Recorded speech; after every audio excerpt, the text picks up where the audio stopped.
Hey everybody, welcome to another episode of Purple Insider. Matthew Coller here, along with Dane Mizutani of the Pioneer Press, and we are inside the Indiana Convention Center, where we have just seen Kwesi Adofo-Mensah and Kevin O'Connell do their podium sessions for the year. Tomorrow we will have our sit-downs with beat reporters, just a couple of us with Kevin O'Connell, Kwesi Adofo-Mensah, and of course we will have a reaction podcast to those as well. But Dane, I think the place we have to start, and the topic du jour, is Justin Jefferson and his contract. And we will get into what was said about quarterbacks, but there is much more to say about Kwesi Adofo-Mensah's strong statement that he has never had any interest in trading Justin Jefferson. So now that doesn't mean that that is true, because I recall not that long ago that I asked directly Rick Spielman, will you consider trading Stephon Diggs? And he said no.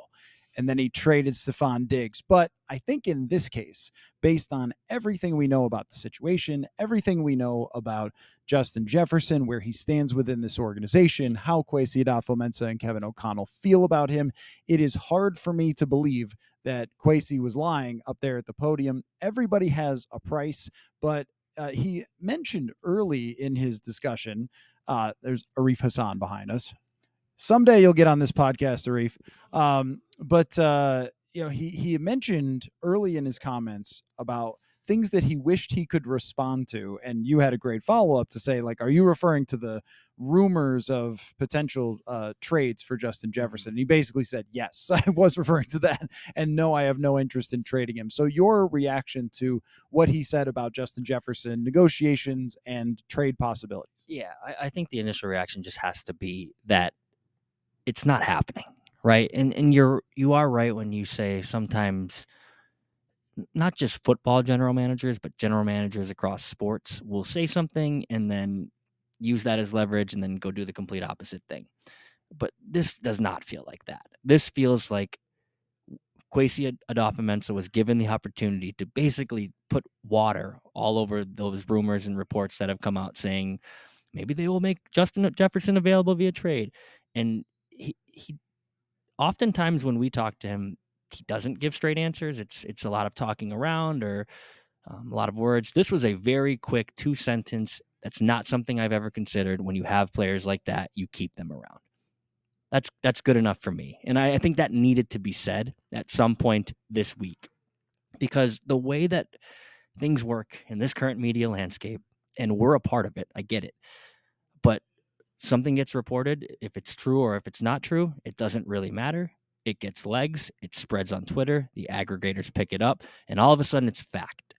And it felt like last week it was fact that they were going to seriously consider trading Justin Jefferson. And people who don't follow the Vikings or aren't around this team on a daily basis probably thought, well, yeah, maybe that's going to happen. I think me and you and probably our colleagues who are around that building every day looked at that report and said, there's just no way. Like, I can't imagine the Vikings ever letting him go. I can't imagine Kevin O'Connell greenlighting a deal, or Kwesi Adofo-Mensah for that matter, greenlighting a deal to let the best receiver in football go. But when those things start to spread, you need to kind of get ahead of it and say, like, that's not true. Sometimes you don't want to respond to every little thing that pops up. But when it's with your best player and the best receiver in the league, and you run the risk of maybe he doesn't know that it's not true. So to get out in front of it and just say, like, no, we're not doing it, that was the biggest thing to come out of today, because it's not happening. And now we can move forward to talking about, well, how much is it going to cost? He wants to break the bank. We know that. He's going to be the highest paid receiver in the league. We know that. And a lot of the things that we heard from Kwesi today is like, he knows that too. He knows that there's going to be a price to pay. But there is no price, I don't think, that someone could pay the Vikings to pry Justin Jefferson away. And that's kind of the biggest takeaway of today. Yeah, I'm very much inclined to believe Kwesi Adofo-Mensah and everything he said about Justin Jefferson really from day one. And I think with Jefferson, what everybody knows is that negotiations like this are unusual. Just like with Nick Bosa, you are talking about the best player at his position in the entire league, which means it doesn't get done easily. And one thing that Kwesi went out of his way to point out today was that last year, even having a negotiation after the third year of a rookie contract is quite unusual. And sometimes you don't even see it with quarterbacks. I mean, think about Tua, for example, in Miami, still doesn't have a contract done yet. I think Dak Prescott played on the franchise tag, and these are really good quarterbacks that have not had that negotiation done. So you usually don't see it unless it's a clear-cut, obvious, all set, written in ink franchise QB, no question about it. And that just speaks to how important Justin Jefferson is, that they would have had that discussion with him even last year about the extension. And he did mention, and I think that this adds up. He said that they were very close last year. And I think he said something like, I don't think people realize how close we were last year, which there were a lot of reports in the final days before the season started that they were getting closer and closer. Now, I don't know how close they were, because I think Justin Jefferson understands his value, and he's made it clear every time he's been asked that I understand my value. I understand I've done things that no one else in this league has done. I've outperformed everybody else, which means I deserve to be paid like that. But that's not an unusual statement. And so I think both sides understand that he's going to be the highest paid receiver. He is a centerpiece of this franchise going forward. If you're going to ever succeed, he's going to be one of the top 3 reasons why you're ever going to succeed. And it's never made sense to me to even have this discussion about trading him. And you're right that it does tumble into another conversation about how NFL information can spread like wildfire when something like that comes out. A one sentence in a column could end up being picked up by a bunch of different people who do not care about the truth, do not care about nuance. They only care about engagement on social media. And what's the best way to get it is to make it as salacious as possible and as without nuance as possible. But I think that he did put this to bed. I'm actually a little surprised that he didn't come out right from the beginning of the press conference and say, like, I've seen these rumors, they are bogus.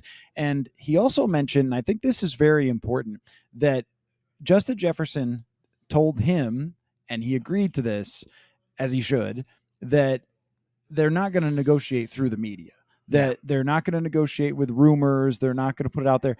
And from everything I've heard, that's true. And I think that when you hear stuff coming out, oh, well, they're doing this, he wants that, whatever. I'm not saying that everyone is making it up, but I guess I would say is information here is going to be very scarce. So you're just going to have to wait. And this could be a long wait. It could be all the way through training camp. He could get an inner ear issue like TJ Hawkinson, and then who knows what happens. But that's my big takeaway here, is that he put this to bed for now. I'm assuming that this is true what he's telling us. And I think we should all just not have this conversation anymore unless we have an actual reason to, with should they trade him? Should they trade him for a quarterback? Whatever. You can play in fantasy land if you like, and you can go on Madden and see what you can get for Justin Jefferson. But if you're one of those people who wastes your time putting NFL players in other NFL players' jerseys, first of all, I don't understand you. Try some real art. But anyway, you could stop doing that, I think, for now with Justin Jefferson. At least that's how I feel. Again, it's you're right. Things have happened. Things have changed where, a team gets an offer or whatever and trades a player they said they're not going to trade. But this was as straightforward as we're not doing that as you're ever going to get. Yeah, and I think you brought up a good point at the beginning, and Kwesi did too, that it's not normal to do what the Vikings did last offseason. I think that's important context to remember. If the Vikings just operated status quo with how a lot of these fifth-year option or heading into your fifth-year option, that's when the negotiation process starts. If no conversations were had last year, they just said, you know what, we're going to table it. We're picking up your fifth year, and we're going to talk contract next offseason. If they didn't have the conversations last offseason, no one would be up in arms, scared that, looking over your shoulder, is Justin Jefferson going to leave?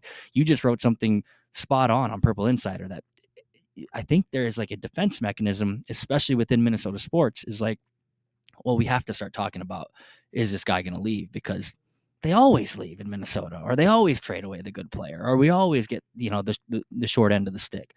But I think that I don't want to call it failed negotiation, but I guess they didn't come to an agreement last offseason. So we can kind of call it that. That inability to, or starting that conversation and not finishing it last offseason opened the door for all of this. But I beg people to kind of remember the context here, that that was not normal. So when that door is open and then we get to this offseason and we're kind of in that weird little 2-3 week dead period between Super Bowl and combine starting and free agency down the chute, I think people are just bored. And I think right now they see a report like that and it's content, it's something to latch onto, it's something to talk about, it's something to get riled up about and have interest about. But it never felt realistic to us. And then I think it never felt realistic to the people who were close to the team and kind of work in those intermixings every day. And I don't think it ever was realistic to the people actually pulling the strings within the organization, making that decision whether it will or won't happen. Yeah, I very much feel the same way, that there was never any part that felt real. Now, let me ask you before we move on to a couple other key topics that were hit on by Kevin O'Connell and by Kwesi Adofo-Mensah, just so I can get your opinion on it, because I have railed against this idea and thought, like, if you want your next quarterback to succeed, and there will be a next quarterback someday, whether it's, Kirk for 2 more years or whoever, Justin Jefferson's going to be a main reason why. I would not give up that player for almost anything, unless the Bills called and said, you can have Josh Allen. Then we could talk. But aside from that, what is your opinion on that? No chance. You talk about people succeeding or putting quarterbacks in positions to succeed. I promise you, having Justin Jefferson on the roster is the best position someone can be in to succeed. I think the only reason we're talking about this is a potential of should they move on is because people are afraid to spend money now. But again, you wrote this yesterday. It's okay to spend on the good players. It's okay to spend on the great players. It's okay to spend on the players that are literally the best players at their position. It's okay to spend on the people that have broken Randy Moss and Chris Carter's records. So if I'm team building, there's no chance I'm letting him walk out that door. I'll pay him whatever he wants. I'll give him a blank check because you are better with Justin Jefferson than you are without him. And the quarterback, whether it's Kirk Cousins, whether it's Baker Mayfield, whether it's Jacoby Brissett, whether it's any of these rookies, they will be better with Justin Jefferson than without him. So, I mean, it's totally a non-starter for me if anyone asks if he can be had. And it's also a non-starter for me just not bringing him back. So it's only a matter of time before it happens. I've always kind of felt like that. But this is a negotiation, and they don't just happen overnight. It's not just, here's our offer. Okay, that sounds good. Let's do it.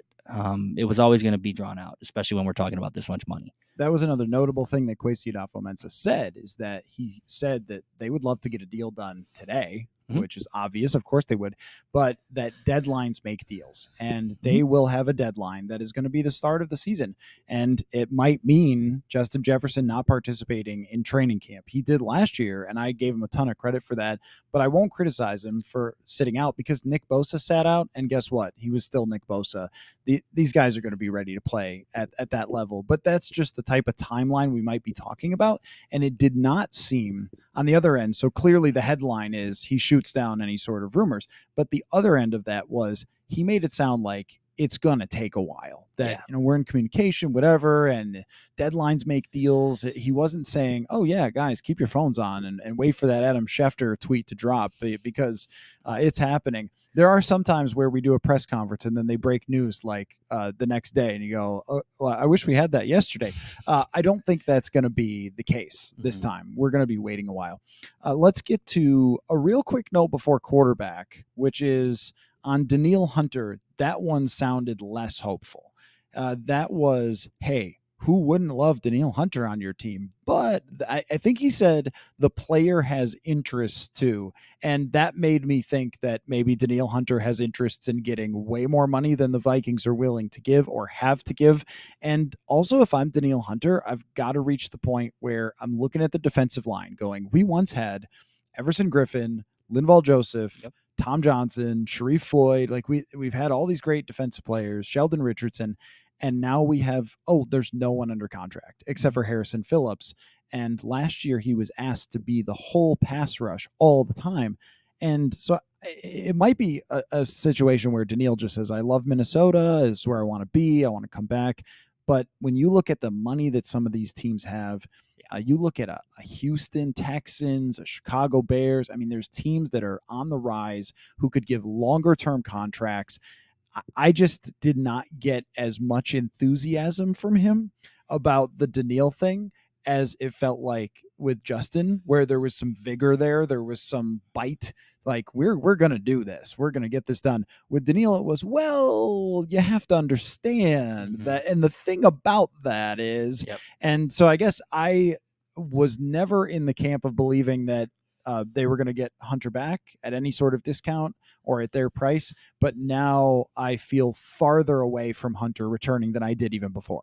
Yeah, it almost felt like, well, you see, guys, we want him, but he's probably not coming back. And he didn't straight up say that, but just reading between the lines, you could almost get the sense that Kwesi knows it's going to cost too much money. And it's almost like last offseason, right, where there was these veterans, Adam Thielen, Eric Kendricks, Dalvin Cook. Daniil Hunter is more productive than all three of those players at his current level of play. Those guys, you can say, were taking kind of a downward turn in their career.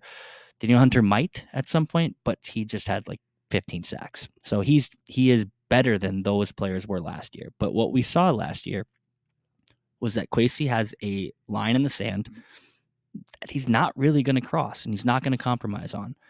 I don't think that line in the sand exists for Justin Jefferson. Right. I think it does exist for certain players, and I think it probably exists for a defensive end or edge rusher, whatever we're calling Daniil Hunter nowadays, that's going to be 30 and that's going to want tons and tons of money, 20 plus million, 25 million a year. I don't know what he's going to end up at, but I think it's going to be too high for the Vikings. And I think today was almost a way of Kwesi starting that small little snowball down the mountain of like, okay, guys, don't get your hopes up. It's probably not going to happen. In a vacuum, the Vikings would love to have Daniil Hunter back. In a vacuum, if Kwesi Adofo-Mensah could just say, yeah, we want Daniil, we're going to get him at the number I want, I think he'd be back with the Vikings next year. But I think those numbers are going to be so far apart from where the Vikings are willing to come in and where Daniil Hunter's team is going to want to end up at. And Daniil deserves the money. Like he's played on these short-term 1-year deals, 2-year non-guaranteed deals pretty much his whole career. So he's going to get the bag. And I don't think he's going to get it from the Vikings. And again, like we said, maybe things can change. Maybe things get said and then they end up doing the opposite. But it seemed like if you were reading between the lines today with Daniil, they want him, but they're probably not going to be able to afford him. It's just a feel thing. Yeah. And trying to put the pieces together. But and maybe it's reading too much into just the body language, how long he talked about it or did not for very long, kind of moved on in a couple of sentences there when he was asked about rebuilding the defense and Hunter. And it was just, hey, this guy can roll out of bed and get 15 sacks, but he's going to want things and we don't have things, or we don't want to give him things. And it just might not fit their timeline. But could you see a world where the Wilfs make the call and say, hey, why don't we just bring Daniil back and so forth? Like that does happen. It happened with Anthony Barr. I mean, I was totally convinced that Anthony Barr was gone, and he actually was. And then he decided not to be. Right. And so things can change, but that's just the general sense coming out of it. Let's talk about the quarterbacks. Yeah. And they were also asked about the running back situation and so forth. So we'll get to a couple other things as well. But the quarterbacks was interesting to juxtapose the two, where with Kevin O'Connell, he said a lot of the same things that he's said to us before about his relationship with Kirk Cousins. That was the main thing that was brought up, how they've been on the same page. They've gotten to know each other. Their families know each other. And you didn't really even hear him hedge with well, but maybe he won't come back or something. There was just a lot of sticking to staying with I get along great with Kirk. He's been Yep. our quarterback. We've won a lot of games with him and we really love each other. And I thought Kumbaya was going to start playing. And then when we got to the general manager, then the quarterback was, well, it's a negotiation. And I talked to Kirk recently, and there was just a lot more hedging. But I also thought it was interesting that neither guy really went into, hey, it's a really good quarterback class. Like when we talk about this negotiation through the media or whatever, there wasn't any of the, we'll move on, Kirk, we'll do it. They've kind of seemed to have put out a few things, I think, from behind the scenes that might indicate that, like Tom Pelissero mentioning Sam Darnold's name, a few other insiders talking about, well, they're going to have their line in the sand, which again is what we've known for a while, and they've always kind of said that. But I thought today they were trying not to make a headline with anything Yeah. quarterback related. I just thought, again, the body language, the way that each guy spoke about the quarterback was quite a bit different. And maybe this is just Kevin O'Connell's way more comfortable doing press conferences than Kwesi Adofo-Mensah, and he was really trying to carefully toe the line, but to not give any sort of, oh yeah, we really want Kirk back, or oh yeah, we're fine with drafting a guy. And I didn't have one big pull quote of GM says this, coach says this. Maybe I missed something. How did you take it away? No, that's a good point, because I don't walk away from either of those availabilities with a headline in mind, and maybe that was by design for them, because a lot of the words they said and a lot of like the rhetoric that was kind of spoken in those two availabilities were a lot of what we've heard like from them. They like Kirk. Kirk knows how I feel about him. It's all the buzzwords. But it wasn't a, we need Kirk back. I want Kirk to be my quarterback until he's ready to retire, from Kevin O'Connell. And it wasn't from Kwesi, I need Kirk to lead this competitive rebuild forward. And it wasn't the other either. And if that was their goal of not, there's going to be a lot of headlines to come out of this week, and there's going to be a lot of conversations to be had, and there's going to be important conversations had between Kwesi, Kevin, and Mike McCartney, Kirk's agent.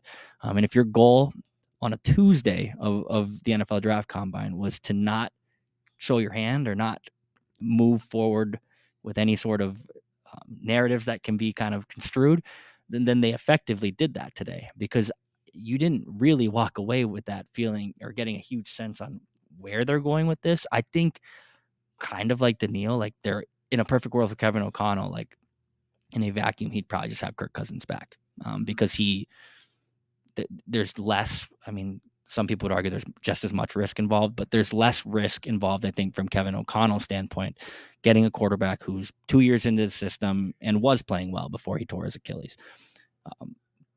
So I think if Kevin O'Connell had his way, he'd probably just run it back and see if the offense could keep running rather than bringing a guy off the streets or draft a guy. So I think Kevin probably wants Kirk back. But the fact that he didn't come out and straight up say that today, I think that is something that is maybe part of a negotiation tactic, or part of a, let's just let this live right now until the conversations are had. And then I think we'll get a little bit more clarity here, kind of moving forward. I think we'll probably also get a little bit more clarity when you and I and a few of the other beat writers talk to them on Wednesday. It's kind of hard to get the context and into the nitty gritty in these podium settings, right? Because it's a question about Kirk, and then it's a question about Gerard Mayo, and then it's a question about Shane Steichen. So you can't really dig into much of the nuance of where things stand. But yeah, I think that's a great way of kind of encapsulating today, is that no headlines were made, probably because they didn't want to make any. Right. I mean, just to tell you how it works is each coach has a podium set up and general manager, and anybody can walk up to any of them and ask a question. So I could go to Andy Reid and be like, hey, what do you think of the AA get blitz or something? If I want to. I mean, anybody can come up. It's a total free for all. So it's not just your usual press conference with a handful of us, because I want to ask about the trainer. I want to ask about Brian Flores not getting a job. Like, there are things that we really need to speak with them about that is a better opportunity when we sit down down, and Right. then we'll tell you guys the answers to all those questions in our articles and podcasts and so forth. But that's more of a like, let's get into the hardcore details. So it is the one that everybody sees, though, podium. So if you have a quote that is real fire, it's going to get picked up pretty quick and it's going to get spread everywhere. And I think they were trying to avoid that. But here's my question for you, though. Do you think that they know right now? Because I don't think they do. I did not get any hint of this decision has been made and we're just putting on a little bit of a show for you guys. I got much more of a like, it seems like they're not there yet with this decision because they need to know what Kirkside is going to want. And there was some of that like indicated with Kwesi Adofo-Mensah that he said it's going to be a negotiation and we're going to have to figure that out. And then the other thing is too that and I agree with you that I think Kevin O'Connell wants Kirk Cousins back because it feels safer and he knows what he brings to the table. Mm-hmm. And if you're Kevin O'Connell and you weren't a great quarterback in your career and you see a guy that operates the offense like this and you believe in your X's and O's and you believe in Justin Jefferson and you think we can have a top 5 offense with this quarterback, then you're going to think, well, we should have this back because if the next kid can't figure this thing out, then I'm just going to be up a river, right? Yeah. I mean, so yet at the same time, when Kevin O'Connell talks about the prospects and analyzing them and meeting with them and what he's looking for, which he did talk quite a bit about, and he did drop in a little bit of a nugget. Now, I don't know if he can actually do this or not, but he was talking about how you try to evaluate the player's skills and then work to them. But then he also said, but how would they look in your system? And so, but you see him light up when he talks about this. I think the man absolutely loves quarterback evaluation. He loves coming to the combine. He loves sitting down with these guys. And you could see him getting more sold throughout this week because I think this week is really huge for this decision. That's why I ask if you think they've made it yet, because he's going to meet with these guys. They're going to throw, most of them. The important ones for us are going to throw. And then this Kirk decision is still looming, but they also don't know exactly what his side is going to come to the table with. So, or I could just be wrong and they may have already decided and they just aren't telling us. I don't think they've made it because I don't think they know, right? Like, I don't think they can effectively make that decision and saying we're going all in and we're going to make sure we get Kirk back because they don't know the price tag.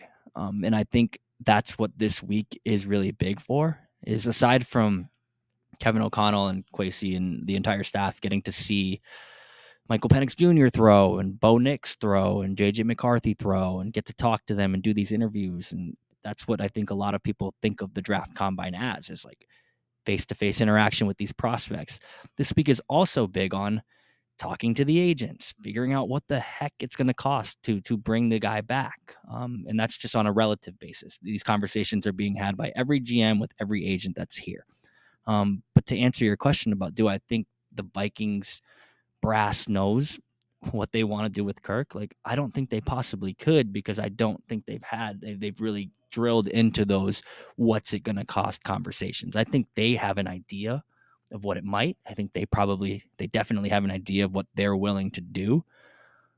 But Kirk's agent, Mike McCartney, might come out and say, like, I got this big number. I talked to this team. I talked to the Atlanta Falcons, and they're willing to do this.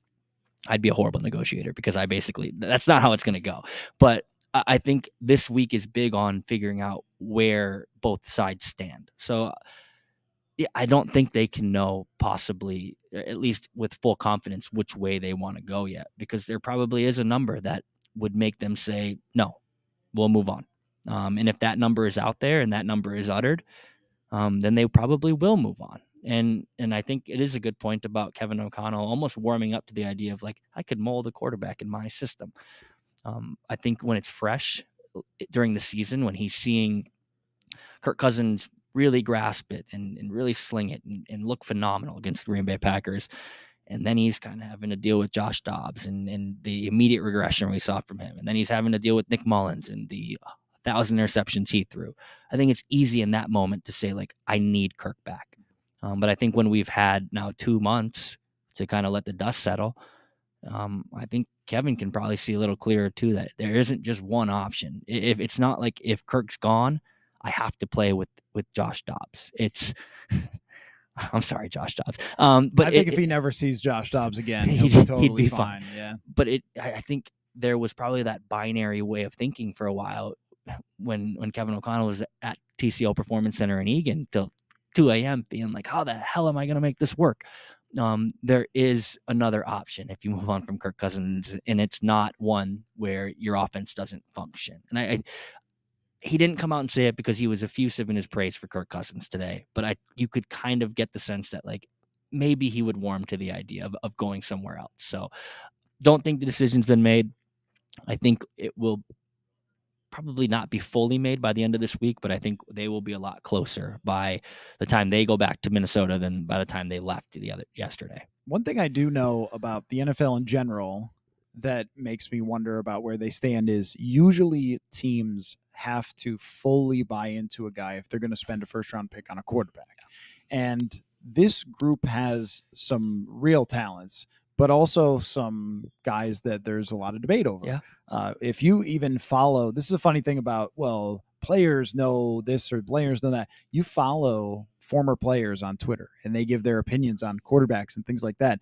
There are some who have watched Bo Nix, for example, and love him.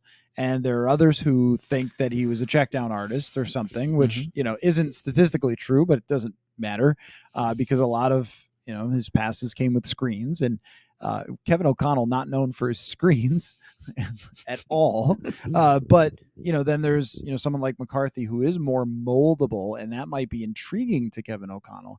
And yet, at the same time, he brought up accuracy and talked about throwing the football and said basically something like, I want somebody who can, and he didn't say exactly this, so it's not a direct quote, but it was like, I want somebody who can throw it to any person in this room, like right now. Mm-hmm. That's not necessarily JJ McCarthy. If you watch his games, I think he's pretty erratic sometimes with his accuracy, but Bo Nix isn't the sharpest. He threw to a lot of open receivers. Does Kevin O'Connell think, well, I've got a lot of open receivers, right? Yep. I mean, that does he need the processor? But something that was that did stand out, quarterbacks that I want to bring up, was Kwesi Adofo-Mensah was asked about older players in college. Mm-hmm. And he said it's kind of unprecedented because there's so many older players in college that it's hard to factor, right? Back in the day, it was draft a 20, 21, or 22-year-old. Now you might be drafting someone 23 or 24. And he discussed the athletic ceiling for a player, where if they're 20, and we saw this from Danielle Hunter, he got better, he got stronger, he was not at his athletic peak at 20 years old. But then he added that with quarterback, he views it as different. And he said that he viewed those years where the quarterback is older as kind of minor league years. And he said, well, we don't have a minor league system, but if you're 24, then you got minor league years in a way where you could continue your development. And that's where someone like Michael Penix and someone like Bo Nix, who have played longer, it's being used as a real demerit against them. But I don't really hear that from Kwesi Adofo-Mensah, and I don't hear that as much from people that I talk to, because quarterback requires so much development. Guys don't peak usually at quarterback until like 27, 28 anyway. Mm-hmm. And, so maybe that's the way they view it, is his third year in the league. He's hitting his peak of, athletic performance and knowledge of the game. But that made me think of those two quarterbacks who have been a little bit critiqued for that at least what he said did not sound like that is a problem for him. Yeah. And probably for some teams, maybe I'm making this up in my head, but a 24-year-old or a will-be 24-year-old next season quarterback would put them on their do not draft list, or we're not interested because he's too old. So in that sense, it is notable that Kwesi basically said, like, that doesn't scare me away at all. If anything, it almost helped that person, because it in some ways he made it seem like that helped with their development process, right? Because when he talks about the minor leagues, that's where certain guys in other leagues hone their skills and get ready for the big leagues. They don't have that in the NFL. The only other way to maybe effectively do that at the quarterback position is to do what the Packers did with Jordan Love and bring him in and sit him for 2 years, 3 years behind a guy, and then give him the reins and say, go ahead. And as we know now, that worked out pretty well. Maybe you wouldn't do that with a Bo Nix or a Michael Penix, where you wouldn't be willing to do the 2 years of rest or the 2 years of waiting, because by that time they're 26. So maybe if that's the thing they want to do, or that's the route they want to go, where they really do want to almost redshirt these guys, maybe then it does make more sense to, in their eyes, take a JJ McCarthy. But the way you heard Kwesi talk about those minor league years, or however he actually framed it, um, it made it seem like Bo Nix and Michael Penix Jr. would be options for the Vikings at 11, or maybe even further down the first round, trading back in, um, because it almost feels like maybe they'll be ahead of where other guys are, just because they've had more reps in certain systems and other systems. And with Michael Penix, he's played in 2 systems. He's played for Indiana and Washington, played very well with Washington last year, Oregon for Bo Nix, and Auburn early in his career. So these guys have seen different ways that offenses function. That might help them as they acclimate to a new one in the NFL. So it is interesting, because I think old equaled bad, like even as soon as 2, 3, 4 years ago. And I don't think that's how people feel right now, but they also can't feel that because there are so many older prospects because of the COVID years. If you were drafting an edge rusher where it's purely athletic, Yes, then that's a major factor. If you're drafting a quarterback where it's so much mental, I don't think it is.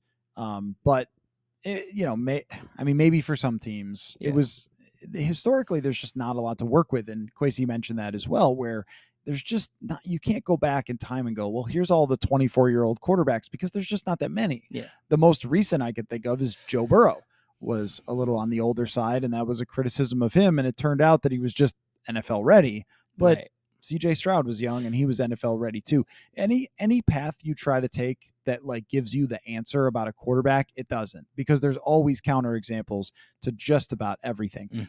Last thing I wanted to bring up that was a main topic, unless you had something else that stuck out to you, Shane Steichen conversation. Sorry, that was a thing. But the running backs. Yeah. So Kwesi was asked about the running backs, talked about how he had expected at some point somebody to reset the market with a running back. The NFL has really kept that market down for the price tag this year. Saquon Barkley, Tony Pollard, Josh Jacobs, these guys are available, and Derrick Henry. And normally that would not be the case. The fact that there's so many of them, and if they bring back Kirk, I think they have to really look into all of these guys as potential options, considering where the running game was. And you talk about not signing off on anybody as giving a big stamp of approval. That was the comment for both running backs. It was, oh, we really liked some of the things Ty Chandler did. And what was the backhand compliment for Madison? I think it was just, well, we like some things. And but this free agent, it was a very quick moving on from talking about Madison. Naturally, it was not a good year for him. It just felt to me like there was no, hey, we love our running back room, we are good. I also love that Matthew Berry was the guy who asked, like the fantasy guy is just like, can I get a little hint here? Should I be drafting Ty Chandler? And if I was a fantasy player or following Matthew Berry, maybe I'll look for what he tweets about it or something. But I would be like, okay, I'm not buying Ty Chandler. I'm not buying Alexander Madison. No. There's a good chance somebody else is this team's running back. That's what the vibe was to me when they were asked about the running game. How'd you feel about it? It seemed, if we're just talking about the people in the room currently, there was not a lot of praise for either guy. There was more praise for Ty Chandler, though, which makes sense. The way he closed the year. Kevin O'Connell mentioned his finish to the year. Kwesi Adofo-Mensah mentioned his finish to the year as well. If the Vikings do nothing at the running back position, Ty Chandler is going to be RB1. That's pretty clear by the way they kind of spoke about it today, and just the way the facts played out last season. But I think if you, again, we're trying to analyze what they said today, and what Kwesi said was basically that, like, there are a lot of good running backs here, and someone's going to reset the market at some point, and maybe it's this year, maybe it's not this year. But it didn't sound like he was opposed to being in those conversations, because there's so many good ones right now. And if the running back market is obviously down right now, these guys aren't getting these big contracts that, obviously quarterbacks, but that receivers are getting, or edge rushers are getting. I think Saquon signed for like $10 million last year.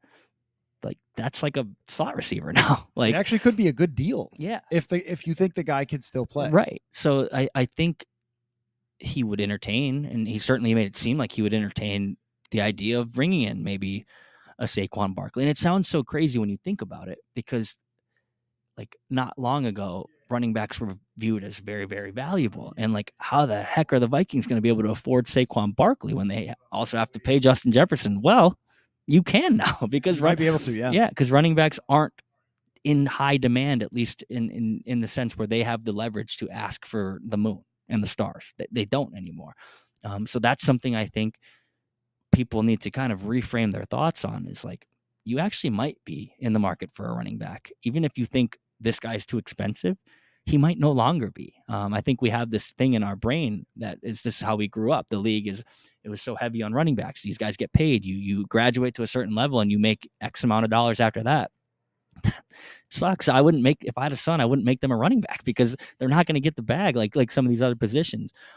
But it's not out of the realm of possibility for the Vikings to walk out of free agency with Saquon Barkley on their roster, Josh Jacobs on their roster, Derrick Henry on their roster. Not all three of them, but it is definitely a possibility. And the only reason I think that, or the biggest reason I think that, is because they were not effusive in their praise of the guys they have currently. And I don't know how you could be. I thought Ty Chandler showed some flashes, and if they don't walk out of free agency with the Saquon Barkley, I by no means am going to say this offense is going to struggle. I think they're still going to be good. But if you can get a guy at a deal that can make you that much more dynamic and can give Kevin O'Connell that much more, weapons in his arsenal, why not? I'm fascinated to see how this thing plays out, because there are so many good running backs this year, and they all can't get paid, and maybe none of them will. So many running back contracts went bad Yes. that everyone is terrified of them now. Yeah. But for someone, I mean, Saquon, always a problem is injuries. Yes. Tony Pollard does not have a lot of mileage on that body, and there might be an opportunity there. And what we saw last year was a team that needed an identity, but also when the running back was more talented, they gained 4.5 yards carry. And I don't think that Ty Chandler is the most talented running back in the world, just was better than his predecessor. If you added somebody good, you need to be better than where they've stood in the screen game and definitely in the run game. And if they are going to draft somebody, I mean, you need that either way. But if you are going to draft somebody, those things are really helpful to a young quarterback. It makes it very possible. And it didn't seem like Kwesi was saying, well, the analytics say don't get a running back. But the analytics have pushed, and previous contracts, it's not just the numbers, but they've just pushed these guys down so much that if one of them is 26, and usually the peak of a running back is through about 28, I mean, you might get a couple of years where you're in pretty good shape. Mm-hmm. So this would be a thing people would not expect to hear from Kwesi or me usually, but you just look, I mean, I wouldn't buy a 70-inch television, but if it's like $300, it's like I might do it. Yeah. So because I can see 50 inches, but 70 is not that expensive. I think that makes sense. Anyway, so that's kind of the recap of what we heard at the podiums. Again, it was not life-changing, but I think there was enough there to have moved the ball forward a bit in how we feel about where the Vikings stand in a bunch of different things. Our sit down with the head coach and GM tomorrow should be even more enlightening, and we'll have reactions and some quotes and things that they said from that in another podcast. So thanks everybody for watching from the Indiana Convention Center, watching/listening. We'll catch you very soon. Lots of stuff to come, all sorts of football.